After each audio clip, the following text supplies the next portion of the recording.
ہمارے انڈیا سے ایک رشتہ دار آئے تھے ریلیٹیو، 70 سال ان کی عمر تھی، ہم ان کو گھمانے پھرانے لے گئے. کسی نے بتایا کہ جب سے یہ بالغ ہوئے ہیں نا اب تک کوئی نماز ان کی قضا نہیں ہوئی، 70 سال کی عمر تک. ایسے پہلے زمانے میں بہت لوگ تھے. میں نے کہا یار یہ کیسے ہو سکتا ہے؟ میں نے کہا کبھی سوتے میں بھی نہیں نکلی.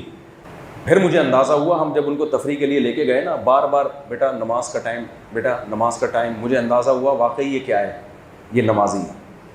ان کو اپنی تفریح سے زیادہ فکر کس کی تھی کہ پہلے سے انتظام کرو بھائی، ایسا نہ ہو نماز کا ٹائم آئے اور نکل جائے پتہ نہ چلے. ہر وقت ان کے ذہن پہ مسلط ہی ہے.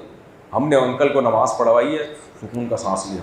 آدھے گھنٹے 1 گھنٹے بعد پھر عصر کی نماز پڑھائی، حالانکہ مغرب میں بھی ٹائم ہے، کہتے بھائی نماز کا خیال کرنا. آدھے گھنٹے سے بولنا شروع کر دیا بھائی نماز، بھائی نماز. کیونکہ بازار ہے، شہر ہے، پتہ نہیں وضو کی جگہ ملے نہ ملے، کوئی جگہ ہو یا نہ ہو، ہر قیمت پہ پڑھنی ہے. عزم کرتے ہو کہ نہیں کرتے؟